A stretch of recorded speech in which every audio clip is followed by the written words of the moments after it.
Hello, everybody. Welcome to Switzerland number 51. I am Brickface, and I am here with Mouse. How are you doing today, Mouse? Could be better, could be worse. Very hot, just felt like much. What can I say? What about you? I'm doing fine myself. I am excited to commentate another Switzerland, as I do every week. I think this is one of my first or second Switzerland since they switched over, which I mean, 'tis a scratch, as they say.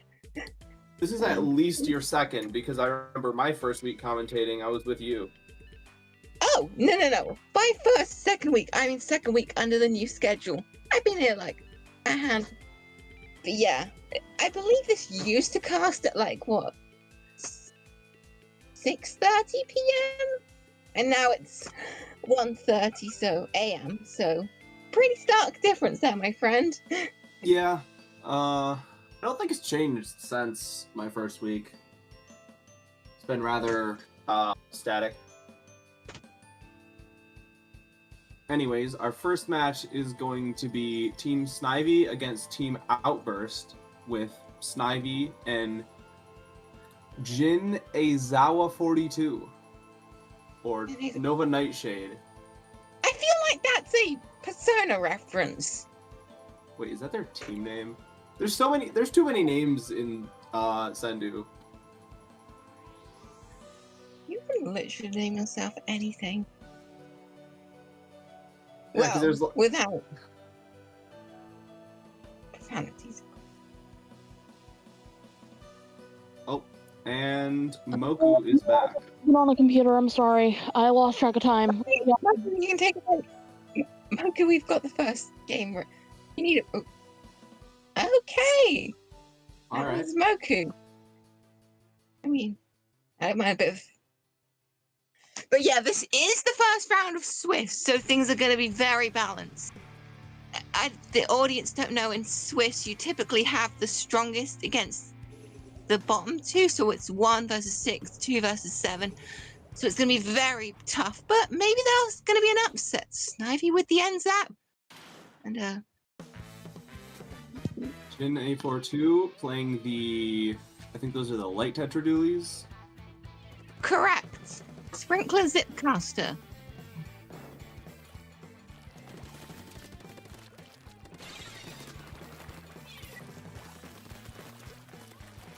Jin A42 and Snivy playing around the zone. Neither fully taking control. But Jin A42 getting splatted. Snivy with the control. Yeah, it's plenty of time to set. We have those jumps there to stop the entry. Just establishing a good defense for it. Because Snivy really doesn't have to go far into base to get greedy, because even going down once can spell the end. We have Jin designed to pop the Zipcaster, but Snivy going after him, but Jin is able to find the pick. But the recall's going to waste a bit of time, but I think the zone is just burning through the penalty. So we're going to see Jin on that counter-attack against Snivy.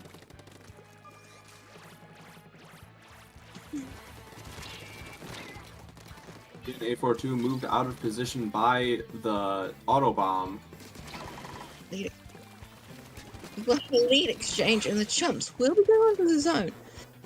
Which, I mean, even if they're... With the chumps, Snivy was able... what? It's really close so far. Only about...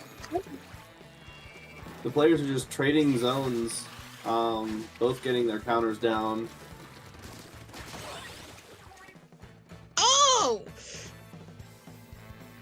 We do see there that the Zipcaster was immediately punished. So they're going to lose their special, the lead. And a lot of special charge as well.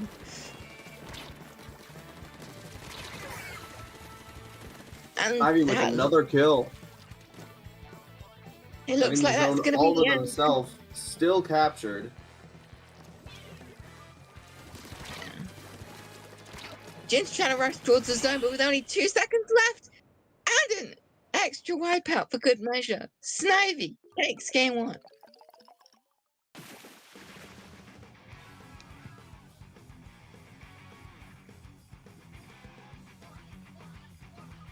Pretty solid match between both players.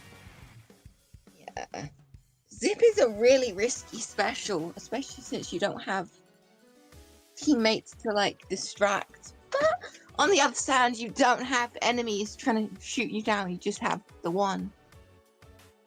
Yeah. Ooh, Robo Ramen.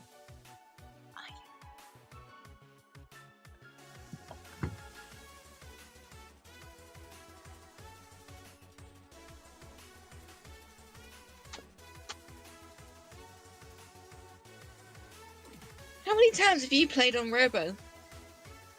A decent amount.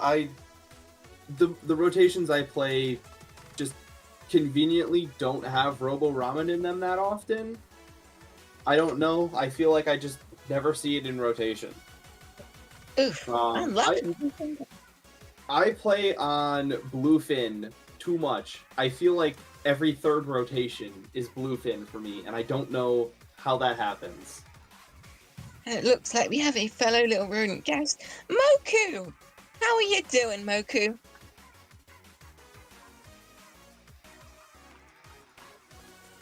Don't think Moku's...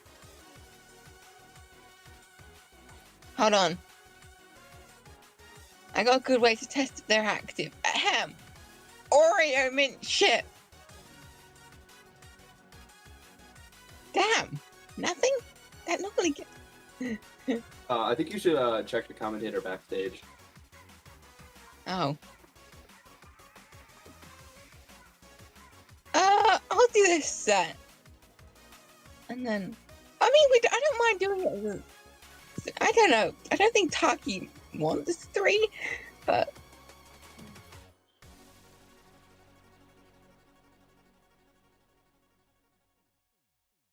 I don't know how... Come on, Moku. Let's finish the rest of this set as a special.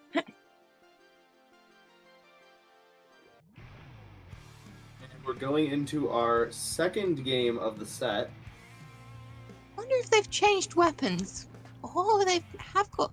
This is Snivy, sticking with the NZAP. Both players sticking with the same weapon. I would have gone top. I wonder if this will be a repeat of last game, or if we'll see something different. And Jin A42 with the first kill. Which is Taking very control of the important, by the zone. way. Yeah, whoever gets lead first is at a significant advantage over the other player. That's not exactly what I'm talking about, but yeah. Just choosing to ignore the zip and put chumps on the zone. We are going to see Jin taking that height advantage, but the zone is going to be about 55% painted in favor of Snivy.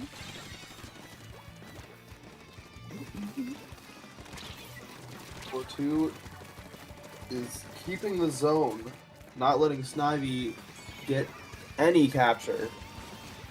Yeah, no, it's the reason I said why Jin benefited from that early kill most. It's because Jin is running opening Gambit, but I don't think Gambit will save them that time.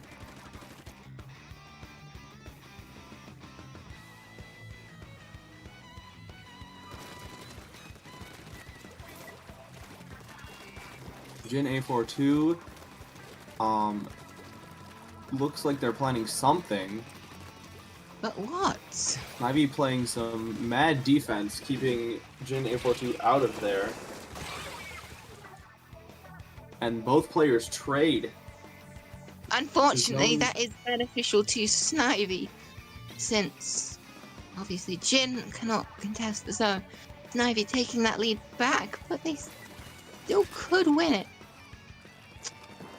Interesting, they went with a sprinkler throw right there instead, but we are ticking down to the last 15 seconds. Jin is going to have to do something quick. The trade's going to pop. Are they going to pop Zip? Are they going to pop Revenge? But oh my goodness! That's a kill for Jin! And a 68-point penalty has been applied.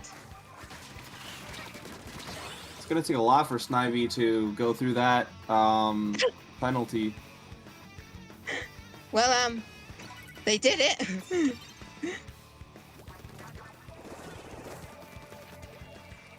I wonder why they're popping zippers immediately when they get it. Maybe they're just popping it just for the extra movement, since if you're able to keep the one enemy away from your recall point, that it's basically just extra movement, right? True, but you're evil. Only about 26 seconds left. Ticks left. Jin's gonna have to move in quickly, but it looks like Snavy's on the defensive, pushing them away. But they only have 10 seconds left under zone control. I mean, they could always pop the zip to try and get the paint up, but it's not needed. With those jumps.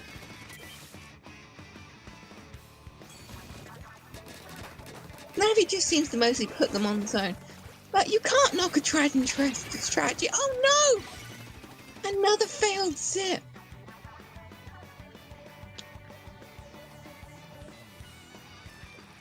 You just gotta watch those zips.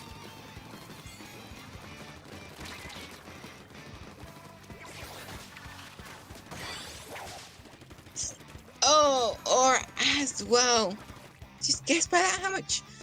Again, paint is a factor if aura does trigger, so I guess it's the amount of paint and kills. It looks like Jin's tried to go for one last hurrah, but it looks the zone is under contested. It's gonna tick down last minute in the match. Much closer. It's just a battle between the two. Going to try and flank on the outside. It looks like Jin are just gonna. Jin cap the zone. Just need a bit more time. Trying to jump in for Snivy. Snivy's just keeping them at bay. They're trying to. It just need one more hit, but they don't get that last crucial hit needed. Snivy with the jump. Just keeping up the pressure. It's a trade, but I think the jumps are gonna put it in neutral. They don't. This could be a perfect opportunity for Jin to take the lead. It just depends who gets there quicker and is able to contest the zone. It looks like Snivy by a hair. Second is going to try to contest quicker. We're taking down to the last 15 seconds. It's anyone's game. Snivy's going to have to deal with that sprinkler. But 10 seconds left. Snivy's in that lead. They just need one hit. It's going to come down to like probably just a one hit. Jin capping the zone. They just have to be careful with their next approach. Snivy with those. And Jin with the overtime win. Amazing performance. Wow! Actual. Oh my god. Age. A really impressive performance by Jin. Yeah, despite how risky some of those plays were, it was... Yeah, you have to commend them.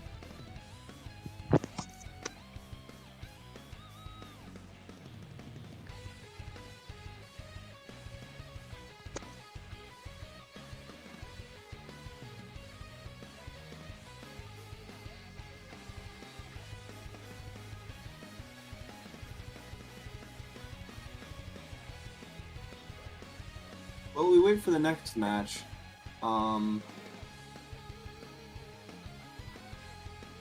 have you been up to recently, Mouse? Not much, as I said in the beginning. I have started to design a new recruitment post for anyone who wants to pick me up or make a team. Or That's interesting. I wrote it down. Oh, yeah, I wrote it down on paper.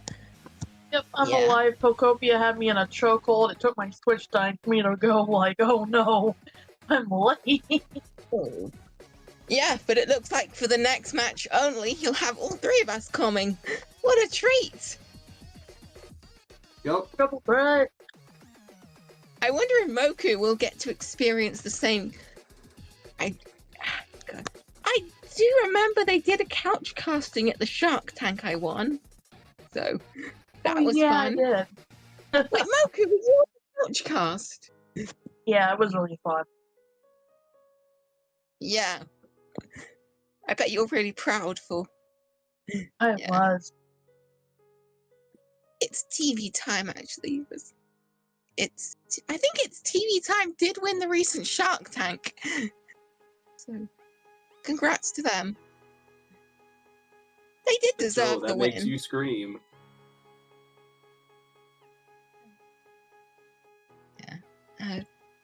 Yeah. Unfortunately, this does mean I'm looking for a team with standards. Well, I wouldn't say standard, but just like, I can't play any D7 cats. I've applied to all of them and they've turned me down. Oh, I heard the bell. We'll be loading in any second. Oh, silly me. We forgot to mention the stage, Undertow Spillway. So what can y'all tell me about these players? One's a that, one's a like Tetras. We don't really know much about them either. They've played these weapons the other 2 games of the set. First round went to Snivy and second round went to Jin. Hold up, I've seen Snivy around before. Hold on. Snivy, what team are you on? Let me see. Oh, it looks like Jin is getting a lot better. I think Cease and Desist. If I Yo, Cease and Desist, hold up. Cease and Desist. I think I played with them before. Snivy, let go. Again, I will point out that there is a double donor, but It's your mic. It's your mic fall. It certainly sounds like Mouse is going through a wind tunnel. The current status is unknown, but we will keep you updated. I can always join back, but if this is the last set, then there's not. I mean, okay, fine.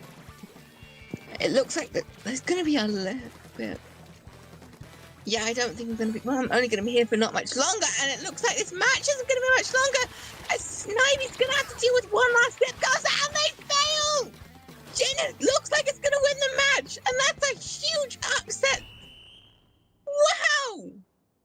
I swear, I gotta admit, the dualies are really fast weapons, especially when you have Dipcaster. Yeah, no, I'm glad I chose to calm this set, but unfortunately, I do have to leave because my slot was only scheduled for until Moku got here, and Moku got back on the second game. So unfortunately, arrivederci. If I'm needed, peace out. Bye. Oh, bye, Mouse. Thanks for substituting for me.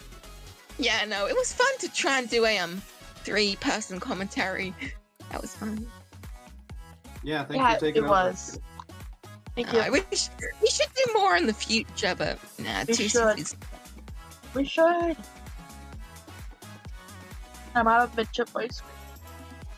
Also, Jin, your Sendo art. You should do an art trade set. Oh, you should do an art trade, Jin. Look at this. Like Jin's art. I like their 3D work. Ooh. It's pretty cool. Step 1, open Twitter. Step 2, have a great day. That's great. That's great.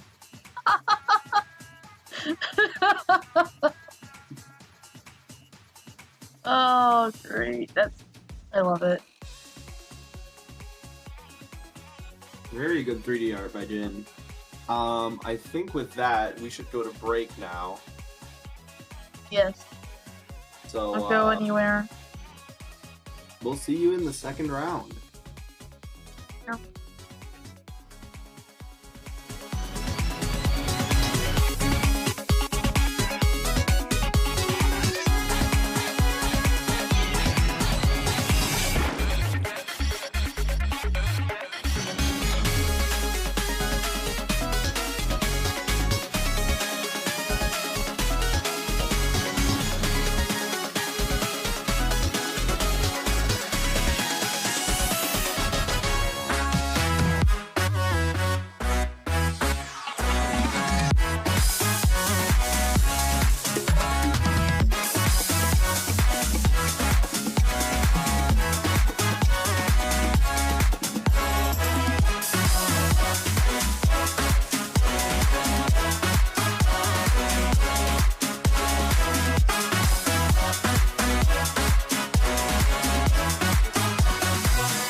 Bring me eggs.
And welcome back to Switzerland number 51, everyone. I am Brickface. I'm with Moku, and our temporary commentator Mouse has left. How are you doing, Moku? I'd say I'm doing fine. Shout out to Mouse for subbing in for me. That was really cool of them. And I cannot wait to see what competitors will bring to this next battle. We are looking at a name I cannot pronounce versus Jade. Is that Jade from Love Shot or Appreciation Collective?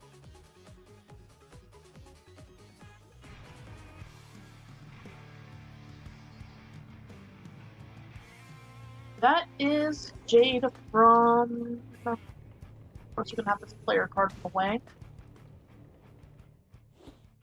Love Shot, that's right.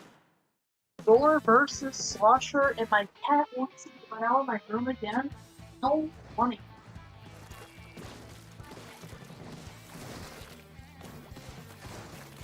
Okay, so we're still there. Yep, I'm here. Who is cute again? Oh, that looks like a knockout. So Jade is going to get a space with her Dynamo Roar.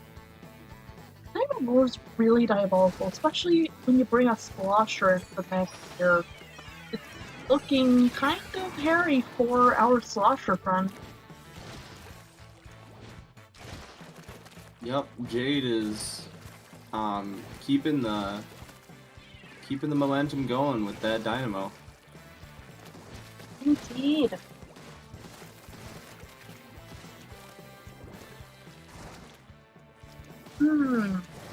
Slosher takes up a good amount of space, but it's not enough to bring the zone into neutral. High strikes come out, but you don't get a lot of return on investment with that. Return on investment, but Slosher is having a hard time picking up. I cannot really. That is bully, I think. Yes, that is bully. Another try strikes come out, but it's still not enough. 3, 2, 1. No, wait a minute. Saving it from the jaws of the feet.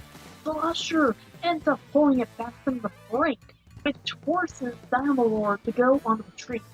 Will this be the moment that they can turn this around, or will Jade get the drop on them to get the cooler out?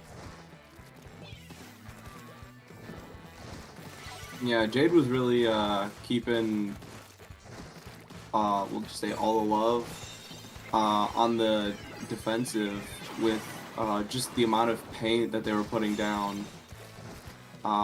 They really couldn't keep up with the Slosher. And that is a knockout for the Slosher. Bully ends up getting them on back foot. Dynamo might actually struggle here now.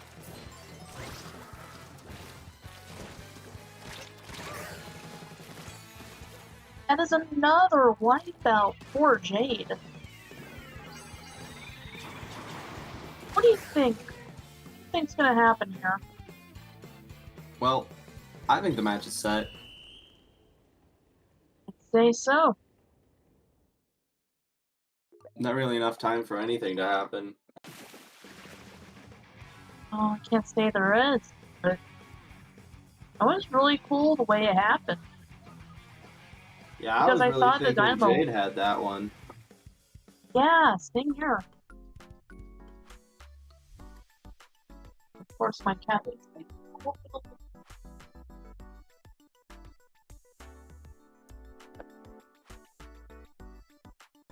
next stage is Bluefin Depot.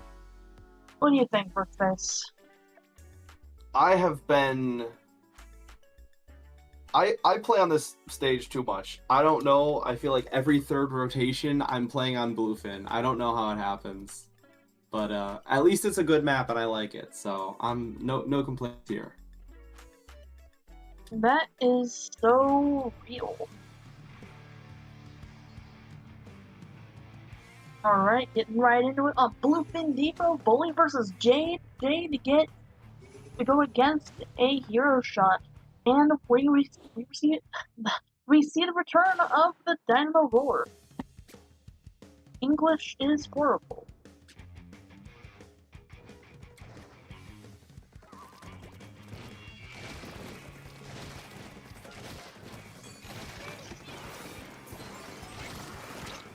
Both parties duking it out on the zone. Neither one capturing yet. But I think with the large paint output from Jade that they're going to take it first, even though they were almost close to losing the zone at first. And that's true. But while that might be true, well, Bully does take the zone first, thanks to hero shot. So switching over to the hero shot is actually pretty smart. You get more range and you don't have to get so close to Dynamo. But at the same time, I feel like we didn't really need to switch over to the hero shot. Jade still gets most of the range and most of the paint power. It's just a question of, can they keep up with the DPS and the Trizuka? Trizuka almost claims Jade. James. I almost called them James. Uh-oh. Ooh. That is going to be a pick.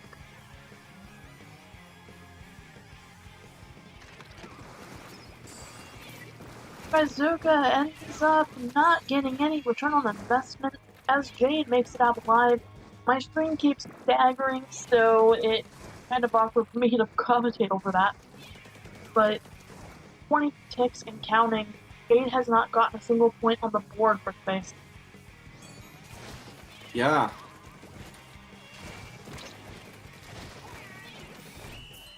Oh. I didn't know if Jade could do that. And I guess they couldn't. Well, let's play all three, so we'll have to see what happens. Yep.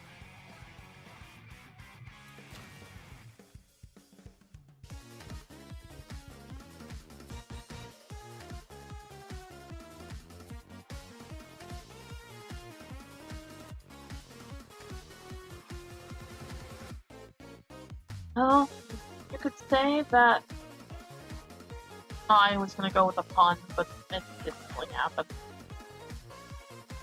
But things are not quite as funny when you have mincemeat metalworks on the chopping block. On the See what chopping you block, did yeah, there. that was a bit of a that's a bit of a stretch now. We're not asking that episode unless you, the viewers, want it next. Put it in the suggestion box. Do we have a suggestion box? Maybe We should do make now. one. We do now. Goku willing the suggestion box into existence. Indeed I am. Oh, and about the slight hiccup we had earlier, that was actually Moku hitting the bot. Moku with a little bit too much percussive maintenance on the bot with a fish.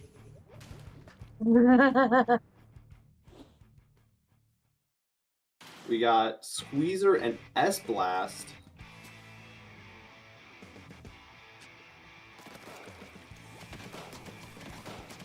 Seems like Jay's Oh, going yeah. for something completely Whoa. different. They're going with the close combat with Jay going down to the Squeezer, and what did Jay pick? The S-Blast? S-Blast is kind of tricky to deal with, but I want to see what Jay does with it. We see the Sprinkler coming out. They have opted for Mystica. So I would have preferred to see an Inkbrush battle. The Trizuka at point blank getting Jade in one hit only seems to be living up to the name. I hear you. Yeah, so I'm looking on Jade's really nice looking Sendu profile, and it says that V-Blast is their other main, so it only makes sense that they would switch to V-Blast.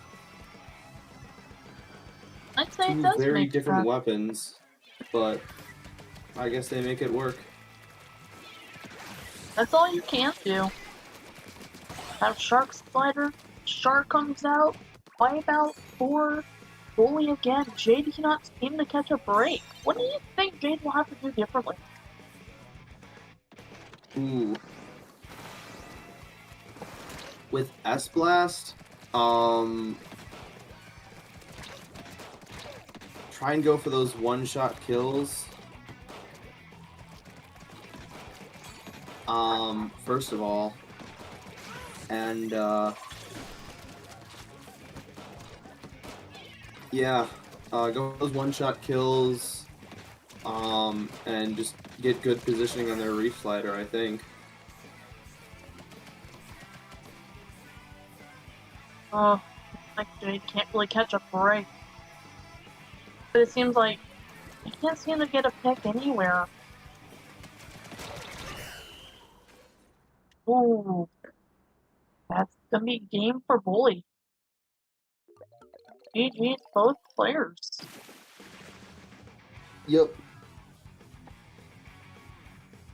So I was really hoping that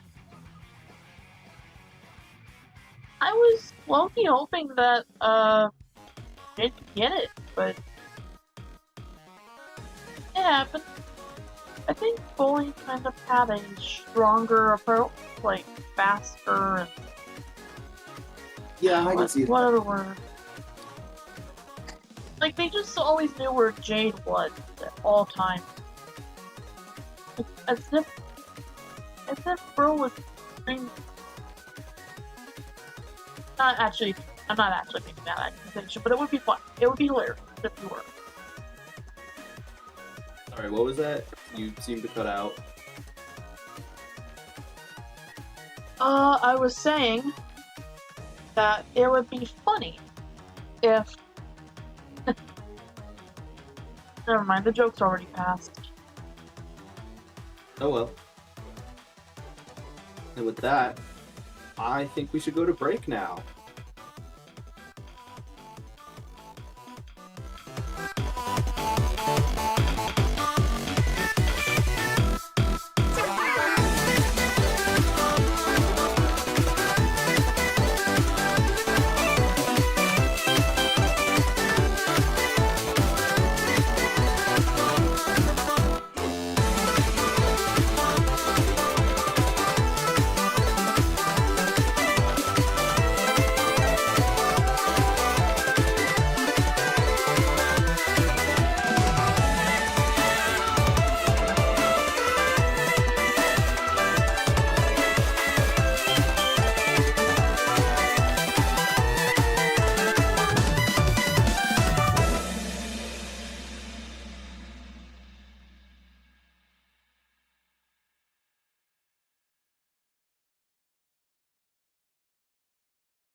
welcome back to Switzerland 51.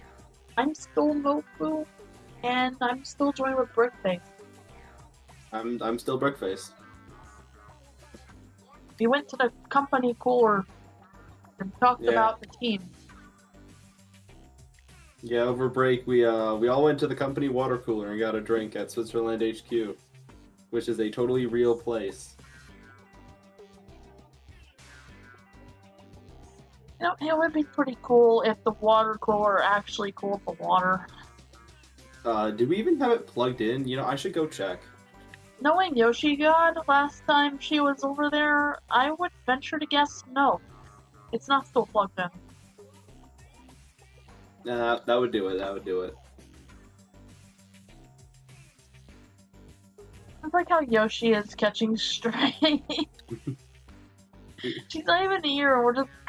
Can we get Taki to put the Yoshi God loses $20 gift on screen for infinite money loss? Infinite money loss. Yeah. Because, like, putting a GIF on stream is like posting it 1 billion times, so it's like.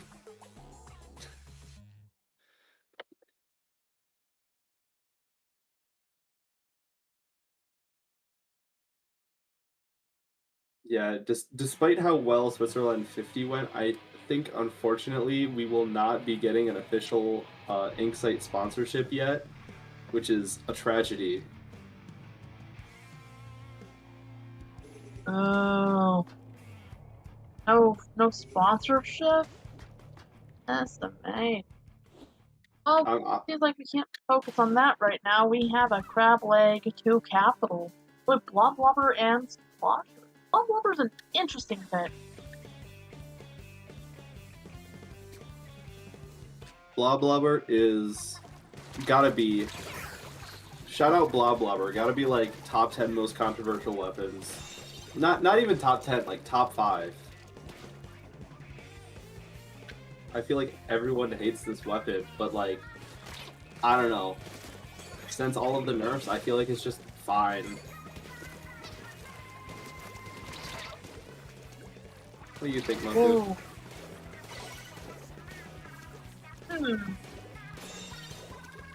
Well, Blob Blubber's keeping good time with the Slosher, and by that I mean Vera is keeping his own for themselves, and Tropical will have to find a way out there. Well, I'm sure that Tropical can always ground their opponent with a single hit, and Tri-Strike are useful. There was no return on investment. Seems like we're going to be stuck at 67 points.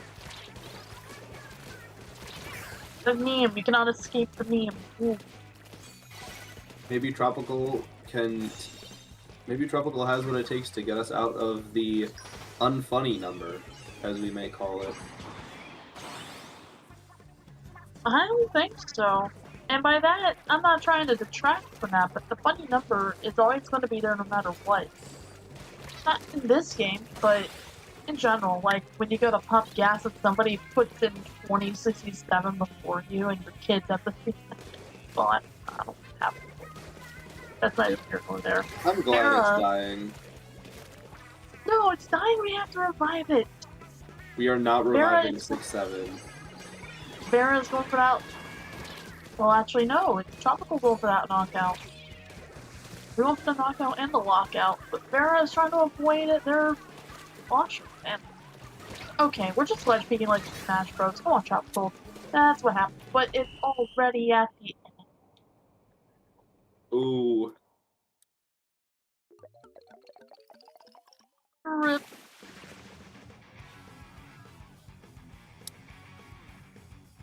Yeah, that's rough.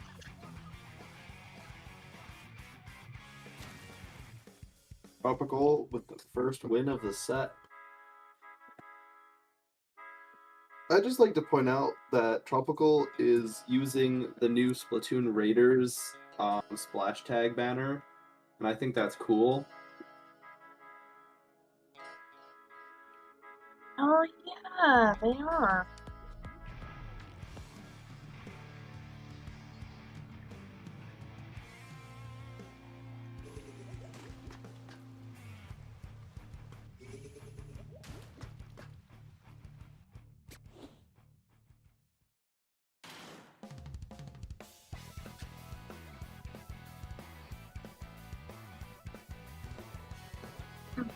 So this map mode's really interesting. Oh yeah. Mahi Zones. I haven't played Mahi Zones that much. It's an okay map. I have to remember. Mahi is just like here in Splatoon 3. It's not as good as it was in Splatoon 1, but it's still a pretty solid map, I think. Oh yeah, it is. It actually is. All this water. I just want to go for a swim. Vera is... Okay, so what we got for Vera? We got sprinklers happening over here, but sprinklers not... Ooh, what a trade! Was that a trade done with the angle shooter? Because that was wild to see.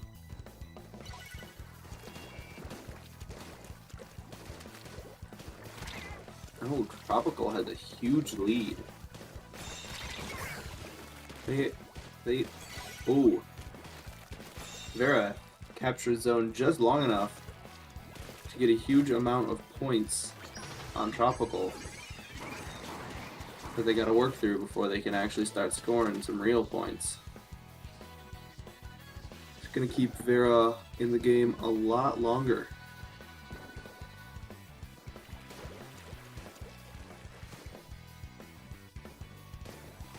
Indeed, that's what it looks like from here. Me as well. Vera's having a hard time getting down there. There's a lot of wedge peeking happening. Tropical's just good at that. Oh, wait a minute. Oh, the nothing personnel can move with the teleportation behind the backside. Tropical taking another point. Oh, that was rough. That was rough.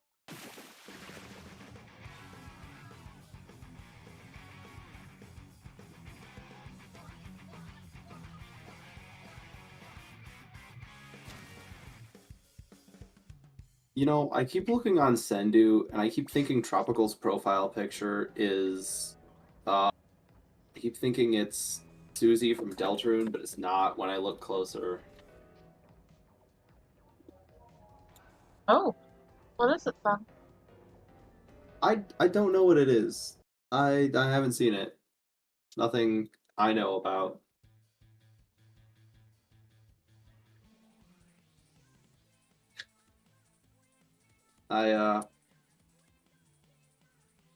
I wager to say it's just an anime girl in hopes of not pissing off every anime fan who's gonna tell me that it's this, it's that, you should know, because I'm not an anime fan. And we got we got the Yoshi God gif on screen. Infinite debt. Let's go. Oh, it's gone. Okay. No.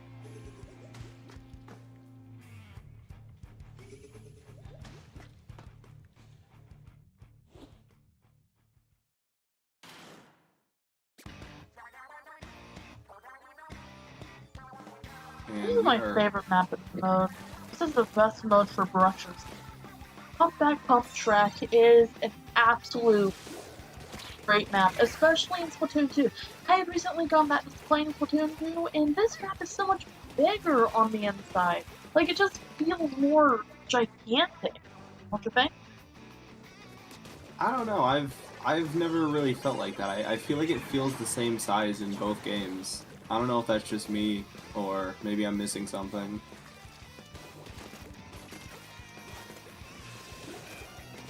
I guess that makes sense. I didn't really notice it the first time either when I was playing that game, but... Man. Gotta say, it's really impressive in Splatoon 2. You know what else is impressive? This wipe out, thanks to Vera's Bloblobber. Finally, the bubbles have blamed the victim the first time in this match. Rain comes out, and it takes a bit, but now Vera can get some points on the board, which is something I have been cheering for. Tropical, though, We'll have to avoid the bubbles, and the advantage is to avoid a trade and get the zone back as Vera gets sent back to base. What do you think? I think Vera's gonna have to really lock in to beat Tropical with this kind of momentum.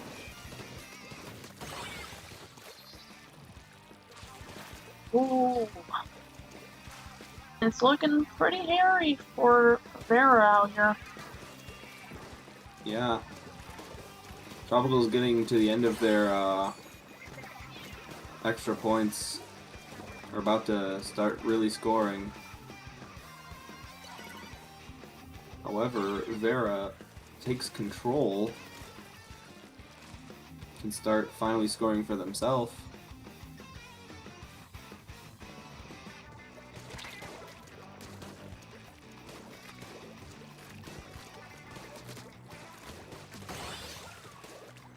Vera with the kill, looking in a very good position right now. Yeah, it's a very strong position. Vera will have to keep the zones for just long enough to take that zone back. Guys, Matrix comes out, they lose control, Tropical ends up coming in here. Oh, but it sinks to Tropical's fast briefing that they are once again able to avoid getting picked off and get the zone back.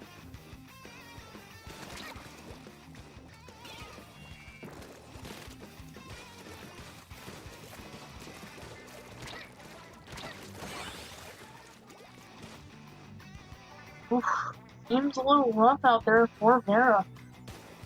What would you suggest that they do differently?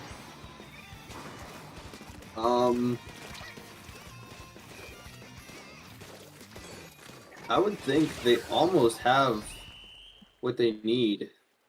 Because they had good control there for a while.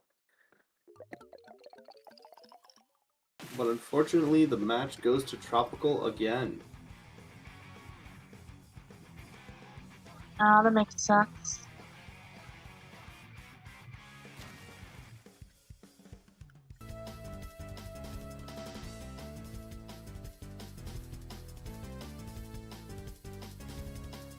I think after that, we are going to go to break.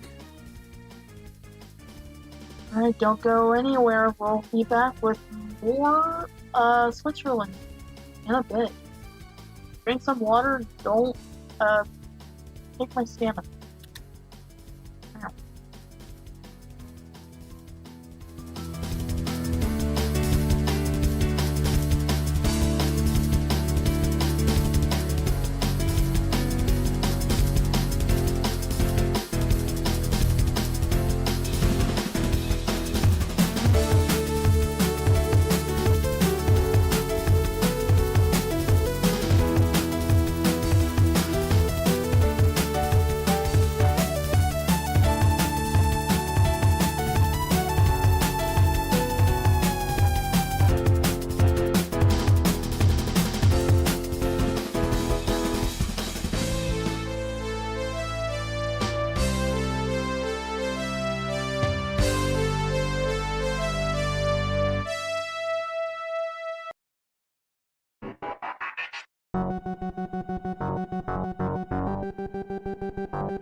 Welcome back, everyone, to Switzerland number 51.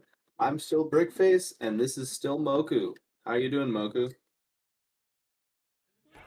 The fitness and pacer test is a multi-stage aerobic capacity test. I'm doing alright. Couldn't have said it better myself.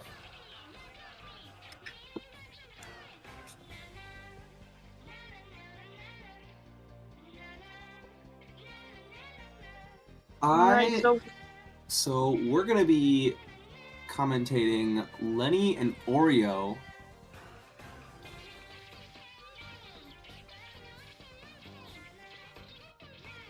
oh, okay.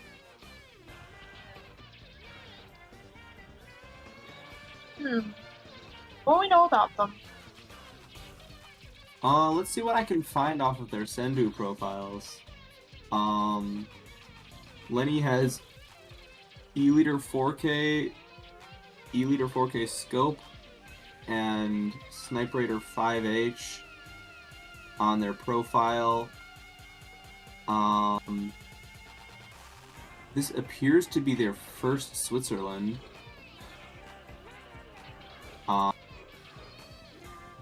Oreo, I see Wiper, Twinkles, Doolies, and Dapples. And this appears to be their third tournament overall.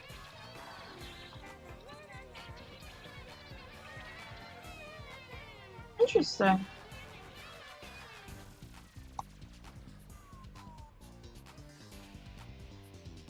Yeah, well, Lenny seems rather experienced with 19 results.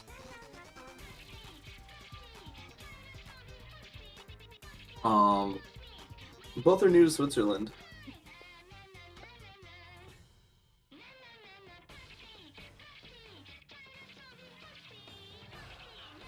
Oh yeah, that's.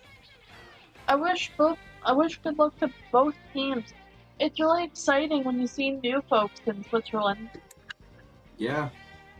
It's always nice to have more people around. Indeed, it is. Do you have any predictions of who's gonna win the set? That's a good question. Let me see. Let me do a little bit of soul reading here. I think it will be Lenny. I think Lenny will win this first match.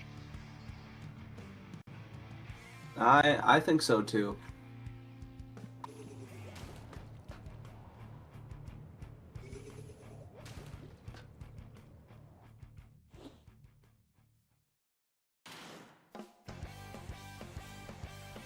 Well, we got Washing Machine and I think that's Sorella Brella.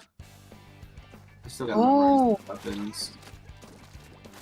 Washing Machine is really strong. I played with it once. It can get some good picks when it counts. Brella is kind of a pain to deal with, though. Yeah, At this rate, especially the direct on the Sloshing Machine deals a considerable chunk of damage. Oreo getting that jetpack out, and it's not enough to bring that zone back into neutral, as the points keep ticking down for Lenny. And will Lenny eventually get a pick on them? The Brella protects them, but the zone is now in neutral, and now Lenny gets picked off. Brella still takes a little bit less time than efficient to get the zone, but he still gets the zone nonetheless.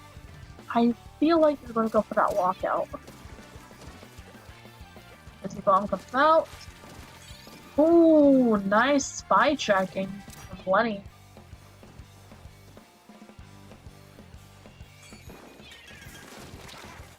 Oreo is ledge peeking with the Brella.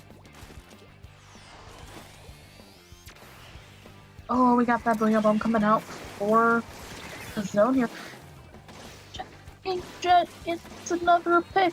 Another one bites the dust. Oreo is not letting them through. What do you think, Brickface?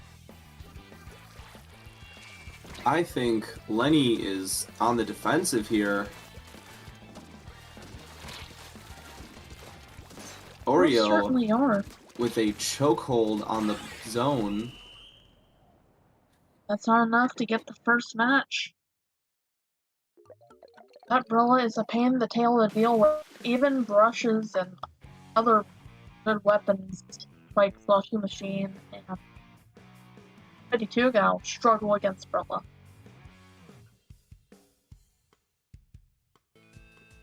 Yeah. The sloshing machine can deal a large amount of damage, With a direct dealing 76 damage at maximum, and the ink spiral around it dealing 38 damage. That is a kill in 2 sloshes at fastest. but from my experience, sloshing machine is rather hard to hit. It really is, but when you do get some hits with it, oof, it's such a good weapon. Like, there is one person that I really look up to who uses Sloshing Machine. Shout out to Mewtwo if he's listening to the stream. I don't know if he is, but shout out to him. It's his birthday tomorrow. I gotta come up with a birthday gift. Ooh, uh-oh.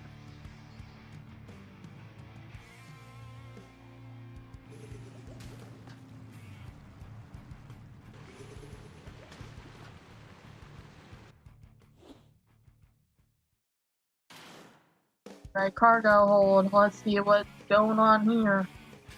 Alright, we got V Blaster and the Twinkle Splat Dualies.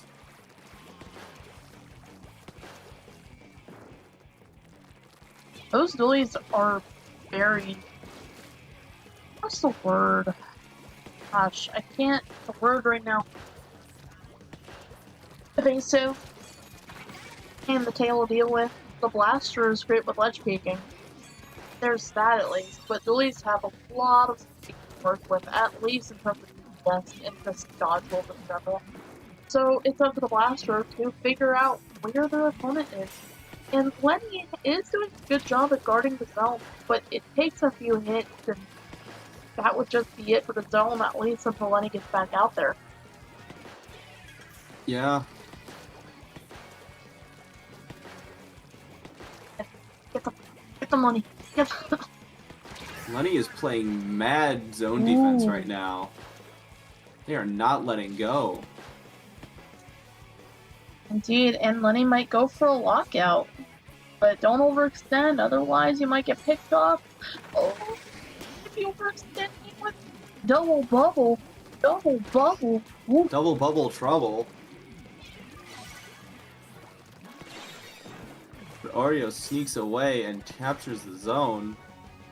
Now Lenny is forced to recapture, while Oreo is on the defense.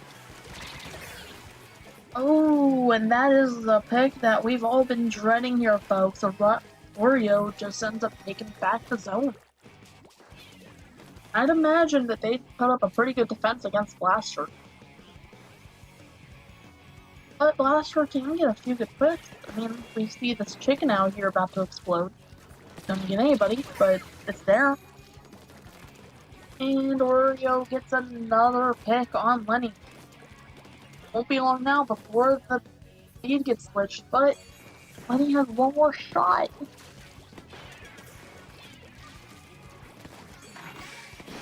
Lenny has one more shot, Brickface. Oh, but the lead is us. Can you save it from the jaws of defeat? Wait, yes? Yes, you can? You can save it? Yo! Whoa! Saving it from the jaws of defeat! Blaster, Lenny, and getting that pick.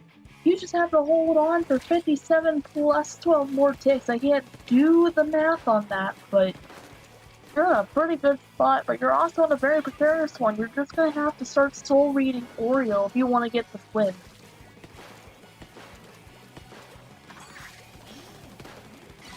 Blaster ends up having to go against the bubbler. We got the dualies just playing hard defense here. Both teams are trying to keep their zone.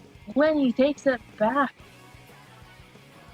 And the stream is just kind of lagging for me. I do apologize. It just kind of staggers and takes me right out of it. But Oreo goes down once again. I think this might be the match. This might be it here. 3, 2, 1, and that is it. Lenny get game 2. Lenny took an absolutely close game and brought it back, snatching victory from the jaws of defeat there. Excellent work.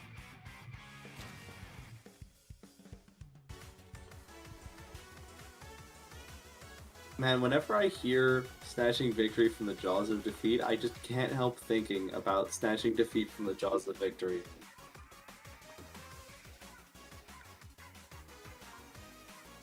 I guess that makes sense. It's just such a funny statement.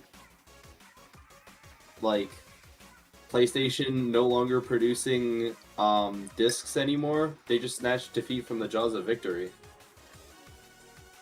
That makes sense. Wait. Yeah, I really do not like what PlayStation and Sony are. I don't like what Microsoft and Sony are doing with the only digital releases. Like, our physical game preservation just isn't there now. I might have to mute real quick because my parents are going to bed. They always want to talk before I go to bed. So if I end up muting, that's why.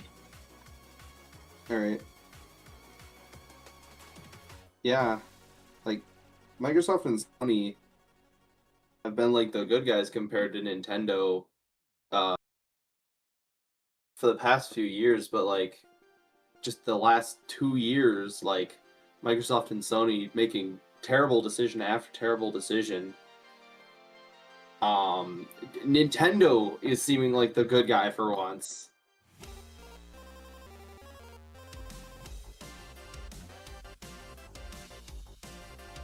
Nintendo has terrible customer practices, but terrible consumer practices. Oh, Nintendo isn't perfect by any means, but at least they aren't investing in AI. No, they're really not. No, Nintendo's We're victim glad of for the that. AI bubble. Microsoft and Sony actively contribute to the problem, and then claim, "Oh, it's yeah."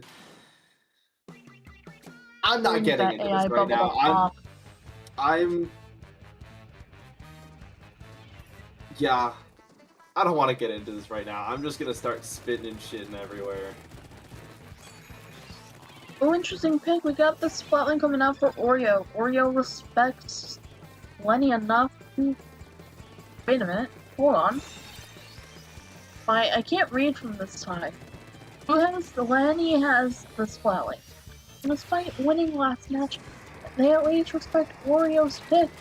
The sloshing machine is back. Ooh. Lenny's not having it today.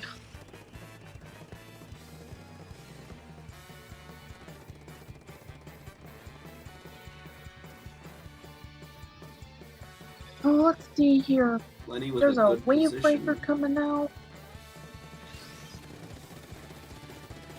Lenny has a pretty good position on this block to defend the zone. Some pretty good defense too. Oreo is going to go for the sledge peek, which results in a single hit on Lenny. Oreo will just have to keep doing more of it, but the DPS keeps them away. It is ring around the rosy for these two players as the ticks keep coming down for Lenny. Booyah Bomb puts it in neutral. Oh, Splatling ends up getting taken out. And that's gonna be a zone cap. Yep. Oreo, what you gonna do? How you gonna protect the zone? Lenny's got a whole wave breaker and range, but you're ledge peeking out here like a Smash Bros. I bet you anything Oreo is a Ganondorf fan. an interesting assumption. I don't know, it just has Ganondorf main energy, like... And, like... do a lot of damage, but... movement tends to be a little bit slow. Lenny Just placing because a of all the cheeky stats. Like, a sprinkler. tank. Like, they move like a tank. And you would expect that out of Splatling. Splatling does move like that, but I'm seeing it more like mental strategy from Oreo. Yeah. Clear It's the more path, mental push from up, hold position, repeat. Yeah. Ledge peek. Ledge guard. Down smash. Ooh. Down smashing was not enough because Lenny takes them out and takes the zone back.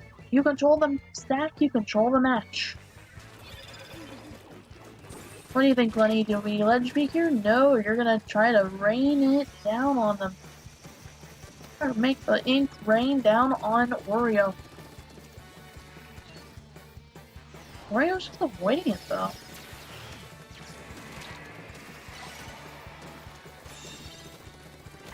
Oreo taking the zone again. Lenny quickly shuts down the push.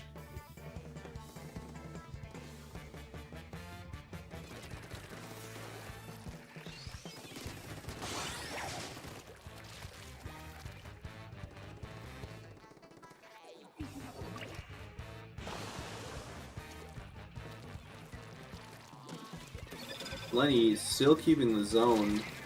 Oreo trying, getting chased by Lenny. Lenny with the kill again, and that's game.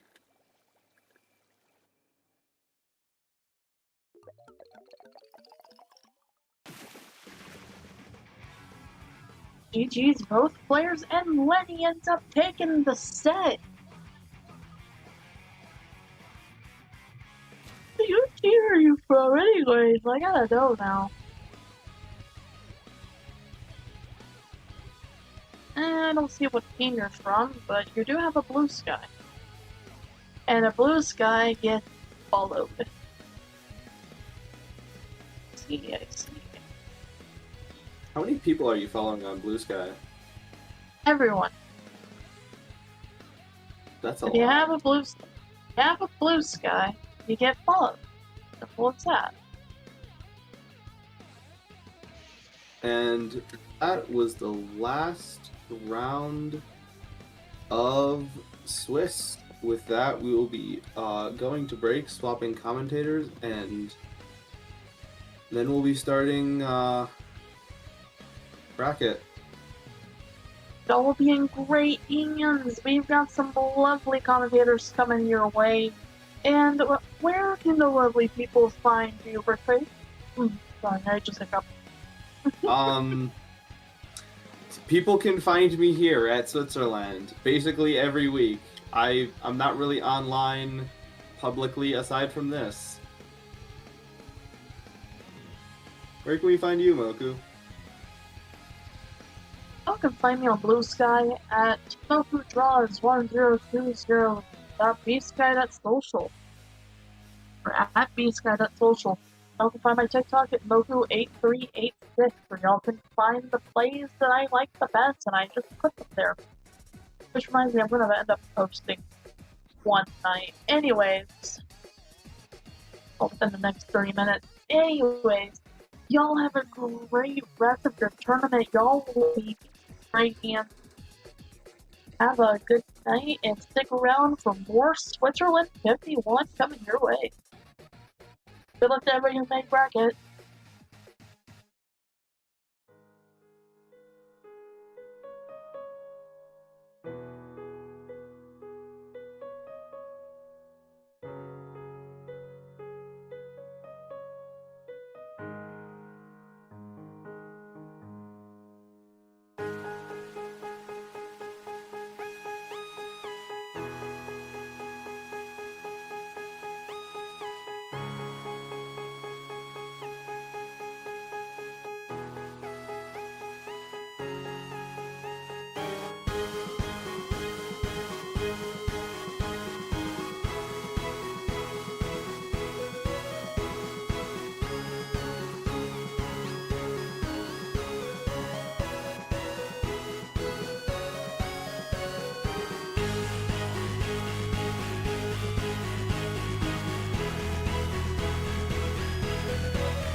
Hello, everybody, and welcome to the bracket for Switzerland 51. I am Orange. Next to me is Lucky. Lucky, how we doing today? Oh, I'm doing good. Classic Lucky. Classic Lucky. I'm having a good day. It's really hot in here. I'm like melting. I'm a little puddle. Yeah, that happened. So we are going to be seeing Snowman versus Hyperfresh. Hyperfresh. It is you. Hyperfresh does sound familiar. They are stacked. Okay. But yeah, one thing that we you might have seen is now we have predictions on Switzerland. So get ready for some gambling, everybody. Yay! I love gambling. I'm broke. I got like, oh my god, I'm at 6.9 thousand Gizos. That's awesome. But oh, what was that? A Dreadringer versus a V-Knot. Okay. I don't know how to feel about this. On a 1v1 is an interesting pick, but It is. I mean, I can't be mad about it. For zones, I can see Storm being good if they can like maintain the zone. But it looks like that Dread's getting a lot more paint there. Easily clearing them that win and letting them push up some more space, refill their special. Yeah, Dread has a lot more paint there, but also those grades are really nice for a Dreadringer, and Hyperfresh got them down to 1, but could not get it. So close. And there's the Reef Slider, and ooh, how'd they avoid that? That was nutty. Oh, they still died though. Yeah, that's what the greats are good for. Like, if you have a slosher, you slosh. Like, you go through the grades, you go right down. Yeah. But 15 ticks left. Hyperfresh is gonna have to do something quickly, but there is a Reef Slider on deck for Snowman. They popped it, got the kill, and that is going to be game 1 for Snowman. They just weren't able to predict that Reef well enough, which, I mean, to be fair, you know, especially in a 1v1 with such high pressure and high stakes, you know, you gotta be up there, up front and center. If you are a new player especially, it could be really hard to watch out for those kind of things. No shame, I suck at 1v1s. No shame at all. It's okay. You don't want to see the set I played. It was bad. It was really bad. No, that was clean. That was pretty smooth for Snowman, though. You know, Dread, like sloshers in general, but especially Dread, is a really good pick for zones. Because like you said, you do just slosh everywhere. You go through grates, you can go over ledges, and you have a crap ton of paint. You can just clear up that space easily. It's a fairly easy weapon to get kills on, especially if you have the high ground advantage. And they were just so easily able to take up that space, outpaint Hyperfresh. But, you know, seeing that Hyperfresh was outpainted so strongly, I'm really curious to see if they're going to stay on Knot or if they're going to switch things up a little, because I feel like they need something that's got a bit more paint to it, but I don't know. Yeah, honestly, I could see the switch to heavy splatling here. I'm assuming that they're comfortable with it, just because Brine Water is really nice for those long-range weapons. And besides that, like, maybe that small block, like, or either the small block or right under Snipe, there's not much for Dreadringer. So we are seeing the Dreadringer again. And the Splatana Wiper, okay, so getting that long range, and yeah. Oh, that's evil. This is an interesting matchup. I feel like if they can aim their shots right, you know, the Wiper could have a good advantage here with that range and that mobility, but it doesn't look like they're able to do much with that. Ooh, looks like they avoided that Reef entirely, though. Oh, they could have gotten that with the hammer. That was smooth. Yeah. That was pretty close. That looked like it was inches away. Ooh, Oh, that and is they a got very the kill. Hyperfresh gets Yeah. the kill, taking the zone and making space. I appreciate it. Very That was nice. smooth. Actually, one thing I did see is that Snowman is running 2 mains of special power up. That's insane. Just the explosion radius on that reef slider. Like, Reef is wow. already strong Okay. enough. I know. Ironically, though, that one reef that they did, Hyperfresh was really easily able to avoid it. It's funny with reef, because sometimes you can hide behind a dinky little obstacle and, like, avoid the whole blast. And other times you, like, look like you're perfectly out of range of it. And somehow you still get hit. Like that right there! They were, like, barely behind that corner, and they completely avoided it. Smooth. And they got the kill because of that. I don't know how that happened, but this might be the lead for Snowman. Hyperfresh is gonna have to do something quickly. I mean, they could always. Oh, that was very clean A kill. pretty tight I mean, fight. Snowman was down Yeah. pretty far, and they still got that kill. I mean, yeah, but it's zone, so you can really do anything. Oh! Hyperfresh Reefs. does. Now they're preparing really well for those reefs. I adore it. You know, getting blasted by every single reef the first round, and now they've not gotten hit by a single one. Like, that, honestly, that adaptation, that improvement is really impressive. I applaud that. Yeah, it's like Hyperfresh knows this stage like the back of their hand, which is crazy. Oh, that is And a nice pick with that wow. Viper there. Okay. And they're just gonna farm special clearly, actually letting Snowman get in. But here we see the thing about Brine Water is that it's very easy for a Dreadbringer to get back just because it's all slanted down. Ooh, but they still got the kill. You know, I genuinely adore people who can adapt this quick. Like, one match and they're easily able to outdo the other player. Like, I admire people who can really just get their enemies down to a T and work around them, like, perfectly within one match. Like, you might have lost the first match, but you picked it right back up and swung right back in, Hyperfresh. Good on you, dude. That was good. Yeah. Actually, the thing that we didn't mention was that was a counter pick for Hyperfresh. So they knew what they were doing here. And actually, speaking of which, I am absolutely not surprised that Snowman picked Crab-Leg Capital for the next map. We see all those grates on the top, and Snowman it's another is just... map that is really good for a Dread, yeah, especially on zones. You do have a lot of high ground, and especially a lot of high ground with grates, like you said, so they can very easily get that paint advantage there, if you will.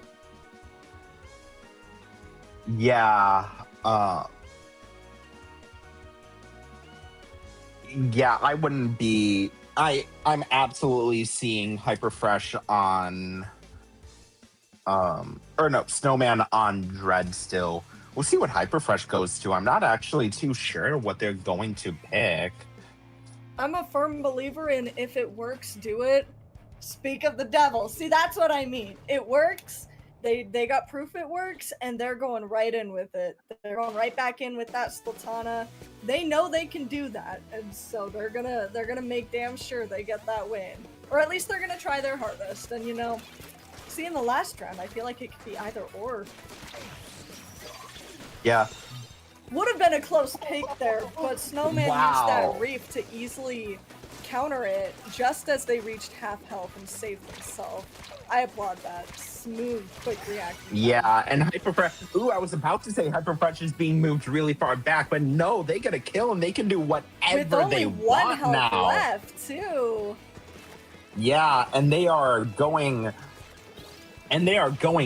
into the base, being very aggressive here. I love to see it. And trying to keep we actually that see a ground. we see a reef side and the hammer.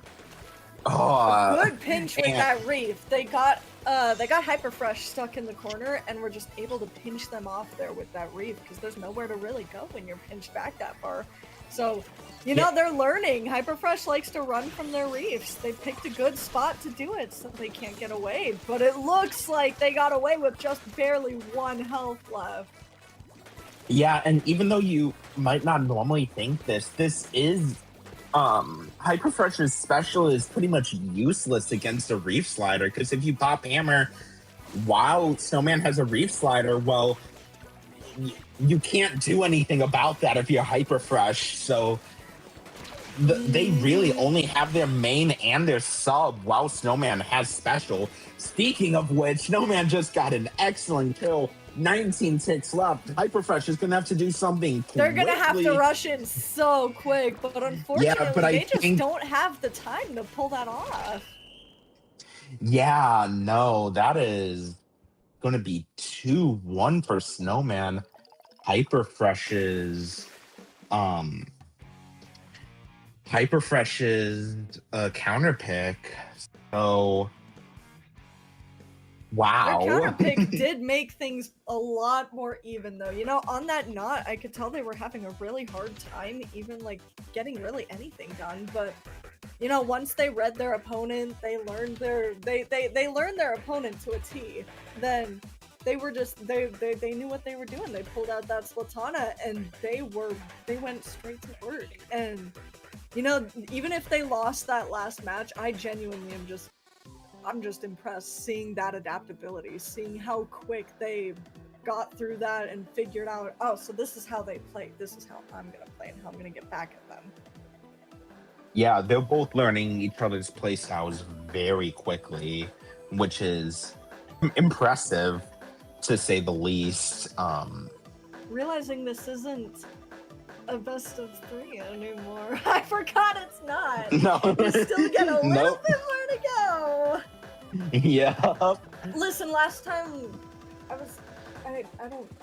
was so gone last time I was here. Oh god, it was such a mess last week. Last time you also did. Oh, right. Yeah, last week was when we went all the way to like what, midnight EST.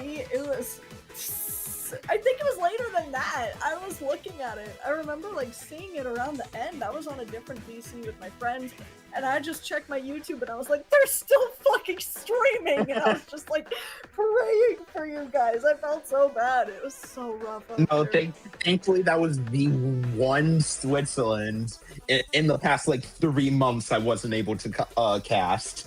So I'm thankful for that. Hallelujah. Oh man. But yeah. Anyways, Marlin Airport. Yeah.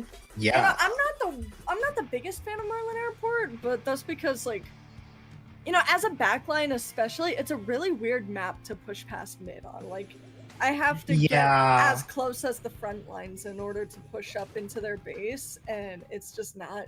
It's scary for me. It's risky for me. So I have like a bit of a grudge against this map, but you know, they're at least they're not our backlines, so it don't matter. True. It don't matter to these guys. I mean, it is zones, so you don't really have to push too far. Especially in a 1v1, you know, if they wanted to hold this space, they could just hold this space. Oh. But look at that quick counterattack. That Stamp could have gotten like some sort of push or some sort of paint in the zone, but Snowman instantly took advantage of Hyperfresh just sitting there with it and easily got that pick. Yeah, but oh my god! I was gonna clean. say, look at them flank, but no, Snowman's watching them like a hawk. Yeah, very clean kill on that Ultra Stamp. Halfway down, Hyperfresh, I was going to say is doing the same thing, but I guess not. But never mind, they are. And that is a wasted reef slider. A little, it looks like, get themselves out there in a way that was a little bit more unpredictable, which, you know, that's one thing I appreciate, because they got all the way to the zone with Snowman only having 19 ticks left. They were still able to cap that zone, push up. You know, now they're going to try holding them in their base. And Yeah, all because and they were a now little bit unpredictable. Snowman is on the defense, but they have the Reef Slider, which got the kill. A good counter But read. Good counter read. even if they didn't get the kill though, Snowman has the high ground, which is really nice as Dreadringer in a 1v1. So yeah, I'm not sure how this is gonna go. But we're about to see pinch over there. Nice pick. Yeah, we're about to see as Hyperfresh just got another kill, and they're actually choosing to, I don't want to say shark because it's not an ink, but like hide. Look at that little hiding spot. I love dinky little hiding spots like that. Do they Yeah. know? Eventually they will. But Eventually he'll figure it out. yeah, we'll see. And Hyperfresh did get penalty and a kill. Just like we saw, you can't really do much with an Ultra Stamp against a Reef Slider. So If you're not swinging, you have that end lag before you do swing, and if you are swinging, then you're just way too immobile to get away from a reef. Like, it's a tricky special to use against a Dread, but maybe they just... It could be one of their mains. It could be one of their really good mains, and... You know, it might not be the best special, but they're really good with the sword itself, so, you know, I can't be mad about that. yeah, I would be going on about all the other kids, but I could not name them off. I think it's like Beacon Trizuka, maybe, which I think would have the second same one issue. has beacons and missiles, and then the third one has Zuka, but I don't remember what its sub is. Both of which are like not the best against Reef. Reef Slider is really good in a 1v1. I didn't even realize that. I never thought about it. If you're not able to predict it, well, you know, it's very easy to get pinched off by it. Especially if they catch you in like corners. Either that or the fact that you're the only one painting, so you get special way quicker than you do in a 4v4. That too, they can very easily farm it. And it looks like Snowman is taking that zone back. Hyperfresh with 33 remaining. There is still a minute left, and with this back and forth they've had going on, I think that they could cap it back. Or maybe... Ooh, they did successfully get the kill. They can paint the zone and get that ticker going right back down. Yeah, one thing I do see it from... or I do see from Hyperfresh is that they're not really poking with their wiper, which is kind of a surprise, but that's going to be a kill away from... Yeah, and that's done with penalty. Hyperfresh is going to take lead here. If they can get another kill, that's probably going to be game for them. Oh, there's lead. There's lead. They got downed, but they've got lead. And the longer it takes for Snowman to respawn, I don't think they're even going to get back out there. At first, I didn't even realize it was a trade, and then I was like, wait, Snowman's not going out. Yeah, that's going to be a knockout. And folks, we are going to a game 5. Oh, we got one more to go with this neck and neck duo over here.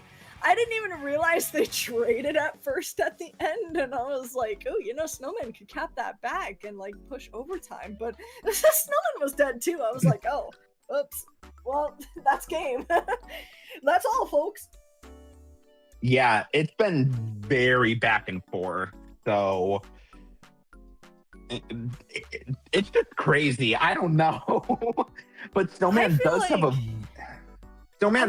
a very slight advantage here just because they get to pick the stage. I mean, we're kind of done with all the great stages, but if they pick something like Flounder, then Flounder in a 1v1. I don't know what Hyperfresh would do if they're going against a Dreadbringer on Flounder, especially with a wiper. Flounder in a 1v1 would be awful. Now I'm just stuck on that idea. That sounds terrible. I already hate Flounder so much. You just put like the worst ideas in my head and like rub it in like salt, dude. Thanks, man. Thanks a lot. That's a stage. Wahoo is Oh. an interesting pick, honestly. You Yeah, know, Wahoo I don't even isn't know. the worst zones map. I don't think it's the worst for 1v1s, but it's an interesting one for a Dread because, you know, we've been talking about how having the height advantage and especially enemy grades is really good for a Dread because you can just basically paint over everything if you have the high ground, but there's not really any high ground at all around the zone. Like, there's the little ledges there, but that doesn't really do anything in comparison to, like, actual high ground. Like, the zone is the high ground, so it's a really interesting pick to take for a weapon that does benefit from taking that sort of high position, where you don't really have that high position. But at the same time, maybe that could be a good advantage for Hyperfresh. You know, I could still see either of them winning this with how neck and neck it's been. Yeah, but it's also just like a really big map. Like if you kill your opponent, it takes a lot of time for them to get back. And honestly, I don't even know where you're supposed to stage your lockout, whether it be your plat, your opponent's spawn. Okay. Oh, gal! Okay. Oh, okay. Interesting pick. You know, I'm not mad about it. I'm not a gal player. I'm very, like, love-hate about the weapon, but Yeah. I'm just curious this to is- see how it's gonna play against a Dread. Yeah, because normally it's really good just because of that splash wall. But like a gal can kind of, slosh over it. So it's not the end of the world for Snowman just because of that. Snowman did get a little bit of points, but they're looking a bit more even on paint, and it looks like Hyperfresh got that kill, easily able to cap that zone. It does look like they have more paint here than they have on their other weapons, which is a huge advantage for them, considering paint was their biggest weakness before. Yeah, but now I do think they are a lower range than a Dreadringer, so... Oh, and they smooth just- reef! They're shredding through that wall. Just like ran into Hyperfresh with a reef slider. Crashed their vehicle into their house, fucking head ass. And now we see just how good high ground is for Snowman. Just being able to slosh down. They did not get that reef slider off as close to Hyperfresh as they wanted, but this is going to be lead for them we're just in neutral, and the teams are going to try and kill each other to try and be able to take back zone. There we go. There was a tad bit of lag. It looks like Hyperfresh is taking a huge advantage, painting up, but not staying too far away from zone. Because, one flank and you could easily get outdone on Wahoo, but clearly holding that.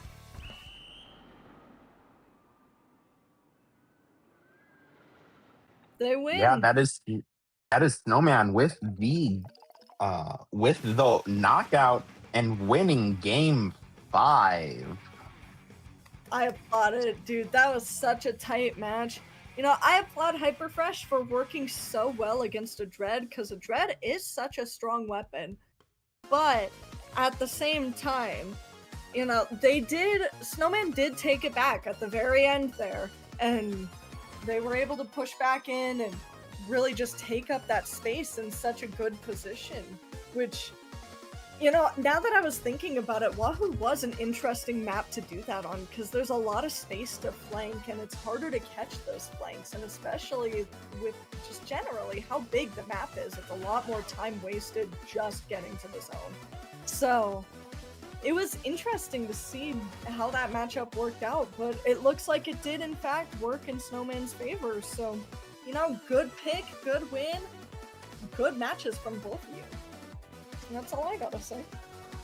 Yeah, absolutely. And we are, I assume, immediately going into grand finals with the other team, the other match already being over. Snowman obviously going against David, who has been shown a lot recently, actually.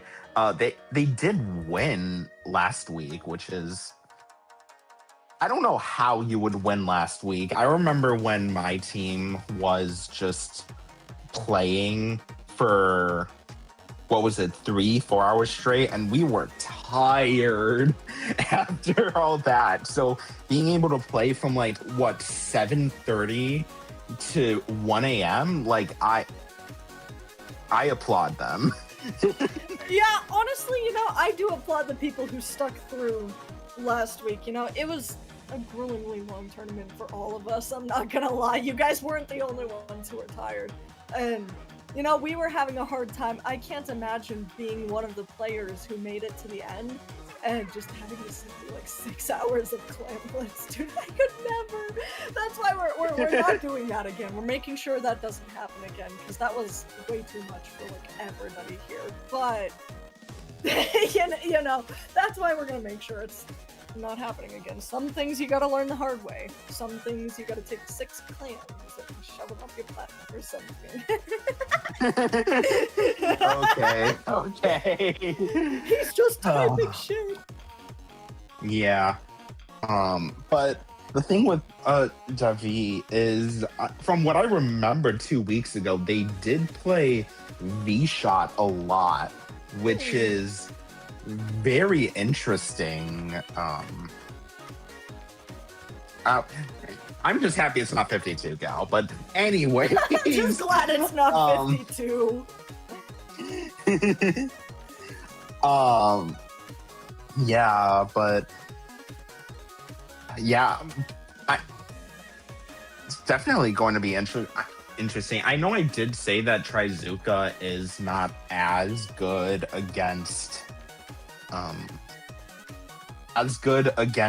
a Reef Slider, but from what I've seen from them, they're kind of crazy on it. I mean, they beat Meggy last week. Neat. Yeah, they beat Meggy last week, who is a 52 Gal player. And actually 2 weeks ago, it was also those two in grand finals. And although W didn't win, they were doing a lot, which is crazy. But yeah, we'll just have to see. I'm looking at the screen right now. Orange, I'm gonna hold your hand when I say this. I don't like this map. I'm not excited. I don't like this map. I'm praying for these guys out here. I saw the, I don't know how to read Japanese. I'm so sorry. I saw all the love in the Sendo chat going, please redo the map pool. And I'm just like, get us off of this map. Oh my god. I feel you, man. Nope, every map except for Eeltail. Let's do this. Every map except for Eeltail? Dear god, no, that's gonna be even worse. I'd rather do Eeltail than, like, Flounder. I'd rather do Eeltail than Urchin. People like Urchin Zones, and Urchin Zones drives me so mad. You also play Hydra. Like... To be fair, it's probably the worst map to play Hydra on. At least Flounder I can kind of play it on. There's, like, some places I can take, but... to Urchin... Oh, close reef there. For a second, I thought they fell off the map. I was scared. Yeah, the spinners spinning made them actually need to fight each other, and that reef fighter didn't get its mark. I am kind of surprised Avi didn't use a kill a whale earlier, but that is going to be the first kill going to Snowman. And they're just going to be able to get in and get to snipe and just slosh all the way down. Devi knows this, so they are going to head up right. And probably just going to have to farm kill a whale to actually do something. Jeez, the range on that thing. I was thinking, yeah, they might be able to stay safe up there unless Snowman moves, but no. Fuck no, man. Wow. If Snowman can safely hold this position the rest of the game, they might just have this entire match scored already. But they are not able to. He gets the kill, and is going to be able to take zone and set up a lockout for themselves. They are also opting to go on snipe, which makes sense, but... No, color me surprised. All of a sudden, this is working out for all the love with that Gal just holding that spot. You know, Gal is generally a really versatile, like, Slayer weapon, too, with how much damage it has. It does decent paint, and it's got that wall, of course, so they have that defense to some degree. Obviously not against the Slosher, because they can slosh over it, but... You know, surprisingly, they're holding snipe just as well as Snowman was. And I'm impressed. I applaud that, dude. Good on you. Look at that. Yeah, that's going to be the lead switch. That's going to be the lead switch for Duffy, and they are going to have... Actually, that's going to be game. Snowman is not going to be able to go in. There's no way. That was close. Very that was close. A really good clutch. Yeah, that was really nice. I applaud that clutch, honestly. That was such a good push. You know, I thought Snowman just had that whole game in the bag because, you know, holding snipe with a Dread on this map is really powerful with how much range they had and that whole high ground area they have in general, not just that snipe spot, but they could have easily moved to the other side if they needed to. You know, they could easily have kept out all the love that whole time, but no, they thankfully all the love, all it took was one kill and they were able to push up, get that zone, and you know, give Snowman a taste of their own medicine. Yeah, but we are going to head over to Barnacle and Dime off of Snowman's counter pick, which honestly I'm a little surprised just because of how flat that map is, but I mean, I just have to trust that Snowman knows what they're doing. They're definitely better at this game than I am. I can tell you that for sure. Yeah, I can't say I'm in a different boat there.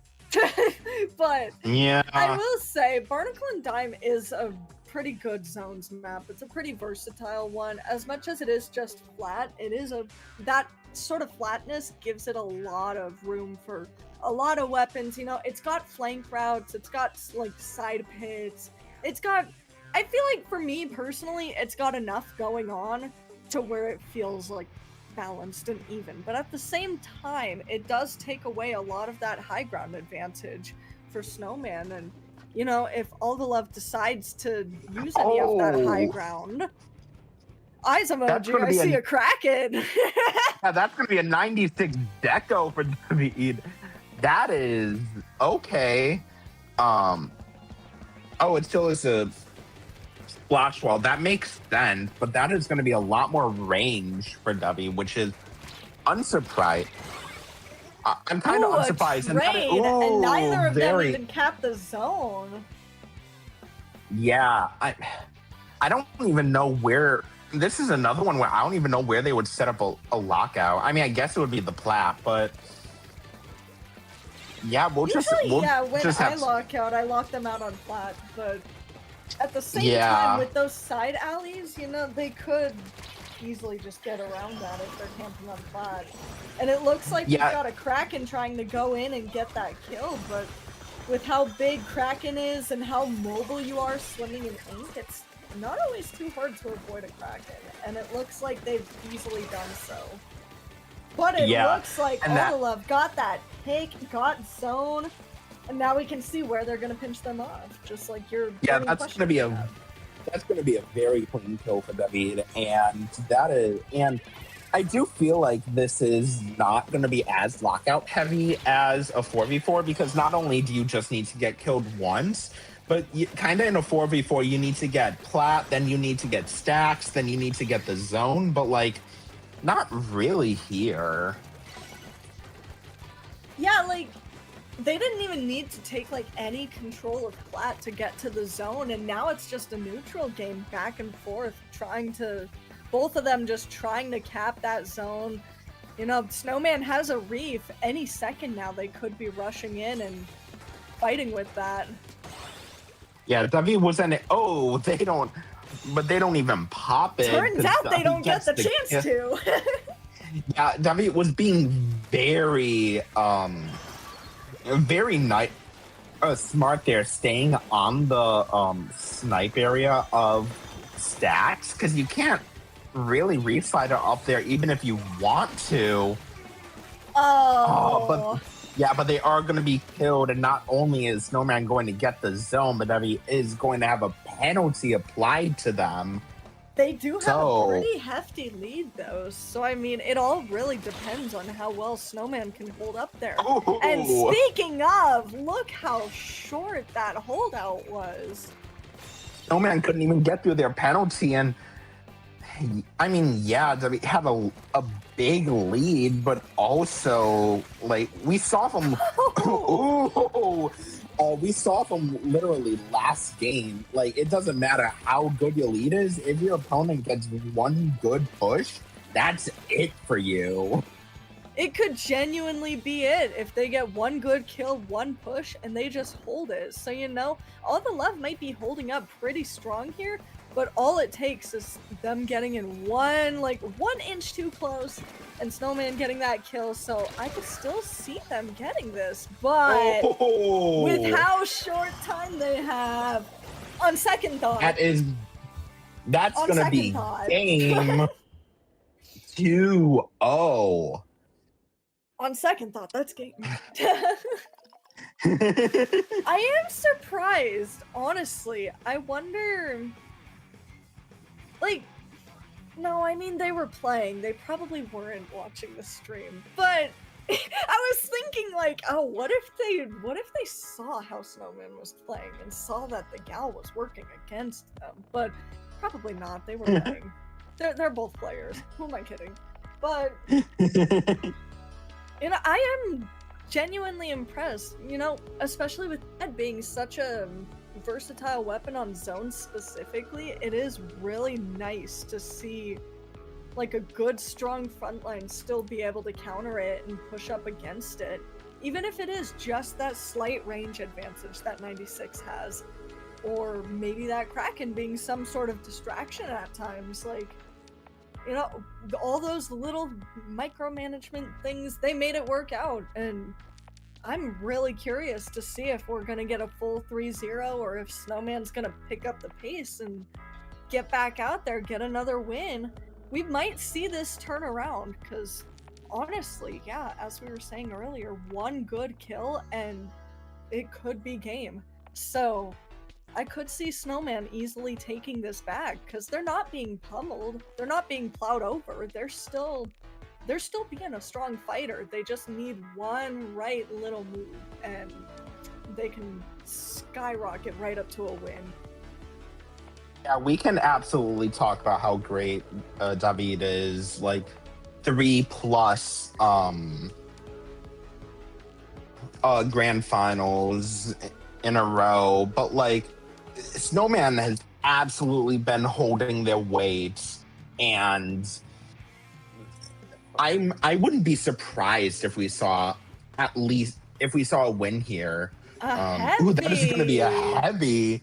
Taking advantage of that range and that pain. Speaking of, Lucky just perks up when my ears perk up, tail starts wagging. I'm like, hello. But as much as I am like the Hydra diehard, I still see why Heavy is so good and so strong. And you know, I always, if I'm going into a tournament or something, I'm always like, yeah, I want to play Hydra. Please don't take me off my Hydra. But if I am like told to get on Heavy, I'm not too mad about it because Heavy is actually genuinely really strong, really well-rounded. You know, every part of it pretty much is strong. It's not super ink hungry. It's got a lot of paint. It's got pretty good range. And as you can see, they're taking advantage of that range against Snowman. Ooh, close fight here. Ooh, with one health, David takes that kill and they're keeps one. the zone. They're one. They Yeah, and I were at assume one. David is gonna go here onto the tent or glass. I guess tent is on the left, but very good position for them. Snowman is just barely out of range, and they are going to try and run. but you can't really run if your opponent always knows your position. They have to use their Reef Slider. They don't get the kill. Luckily, they do get zone and the kill, so that is going to be a penalty applied to David and a ability to lock out, which we have seen Snowman able to do. There were Snowman a lot has of really opportunities. good lockouts. Like, for example, right here. Yeah, it is. Speaking of It devil. is so easy to ledge peek here, especially if your opponent is a splatling. So David has to stay very far back if they want to survive. But we do see Snowman sharking, and they do get killed just as They they did get lead, though. but just as they do, David's able to take back that zone and get themselves back out there. But if anything, if we have learned anything from the past 4+ games, like, this is not going to go 5 minutes. We are absolutely seeing a knockout here. So I can see it's a knockout basically going either way. I mean, they're pretty close. They have pretty close penalties. It's pretty much even as we speak. yeah. I mean, the 29 and 22 were basically from one kill, which is kind of crazy. David is actually opting to stay a little further back, so trying to keep zone. They didn't have an opportunity to push, and I guess all David is doing right now is trying to make Snowman waste the Reef Slider, which But while they did, unfortunately, they did get that kill with it, so... and they have another Reef Slider to go. They already have another ready, speak of the devil. Yeah, Snowman was not able to set up as good of a lockout as they probably wanted. However, they are peeking on, they are ledge peeking David. The one thing is they won't be able to use the Reef Slider until David gets closer, which this might be the opportunity.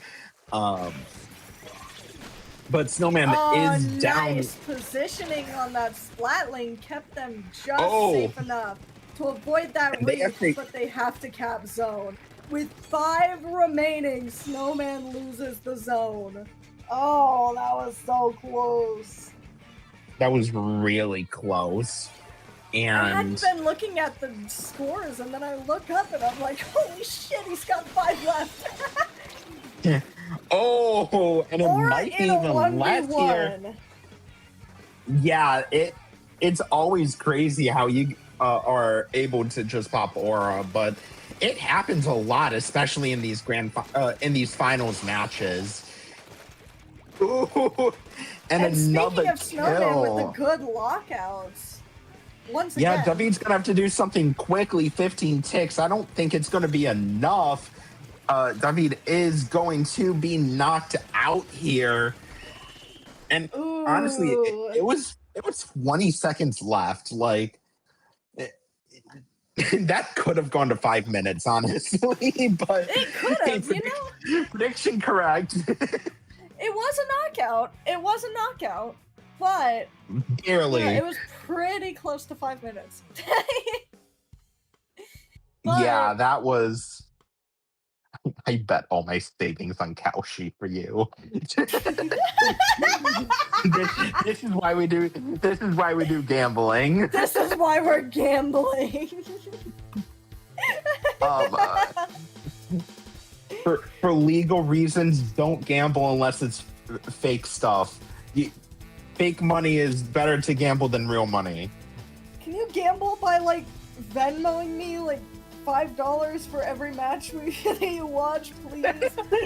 I promise you'll get something every time, and by something I mean you'll get to hear me on stream.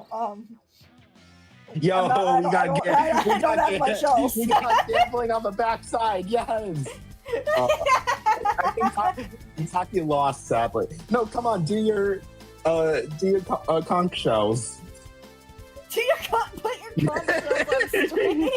we got our spectator camera just spectating gambling the whole time. And we're actually seeing David pick Crab Leg Capital. I am very surprised about that, considering Snowman's on Dreadringer. But yeah, we'll just. I mean, if David stays on a Splatling, then Crableg is a pretty decent zones map to be Splatling on. Yeah, I mean, last time I know that from did experience, but last time I did say Hydrofresh was going to go on heavy, so we could see heavy versus Dread here, which would be, I'd love to see. And they got it's the Gal back out. No more heavy, back on Gal. Yeah, I do love how committed Snowman is to Dread, though. Like, that's what they know. I love when people are that dedicated to one specific weapon, not just trying to project here, but also definitely projecting here. But like, I love people who just have the determination to prove all the worth that a single weapon has, and just truly show how well they can master it, no matter how much effort that takes, if that takes them years to get to this sort of point, you know? Snowman's got it. They're pretty very good on that thing. When they get those lockouts, when they get those kills, they just have so much advantage, and they know how to use that well. So, you know, I adore it. But I applaud it. David was the one with the lockout there, but Snowman did get the Reef Slider off, so they will be able to cap zone while David is halfway through. And they'll be able to set their own lockout. David is actually there very quickly with a Reef Slider, but there is a Reef Slider in hand. So if David goes down, like, that's it for them, unless they place that splash wall. Luckily, they made them race that reef. Not only, but they got a really smooth kill there, able to take that zone perfectly scotch-free. Not even any damage done to them. Yeah, they read Snowman like a bug, baiting them with that splash wall and then immediately moving to pit. So Snowman's gonna have to watch out for that, as David is done with penalty. They did use up their kill a whale, and that Reef Slider kill is exactly what Snowman needed to actually be able to start a lockout now. Maybe they're probably just trying to get special back. 20 too, you know, they could start scoring again. Oh, I take that back. Never mind. On second thought, we're back up to 26 penalty. Yeah, David this time stayed behind the splash wall, so not being obvious with their actions and letting Snowman read them. Snowman, and that is a suction kill off of the splash wall. Very clean. I am so annoyed every time I die by that, but so I feel how it feels. To be fair, it sucks to lose in that circumstance, but it feels really good to get a kill like that, to be quite frank. To be fair. True, but this might, with one tick under, this isn't the lead switch yet. There it is. But David got that kill just as they hit 39, easily able to stop them with only 36 down. You know, then with how close they are, it's still neck and neck. I love watching the finals and like the brackets in general for these tournaments, because people are always so tight-knit, so neck and neck. It is genuinely so much tense back and forth. You can really see just how hard each player is thinking about every little move they make. And you know, as a low rank, I mean, that's admirable to me no matter what you're doing, but yeah, but it's really cool to see. But with 10 ticks left, Snowman can't do anything, and that is going to be your Switzerland 51 winner, David. Plus whoever gambled is going to be sharing the pot of 1 channel point. 1 point. You might be able to buy half a candy bar with that. Great job gambling, everyone. I don't even know how much candy bars cost in Inkopolis, but Probably better than whatever we've got going on in America, but yeah, we're getting sidetracked. A really good win on David. You know, really good clutch, especially with how tight these matches were. They were really easily able to read Snowman like a book, like you said.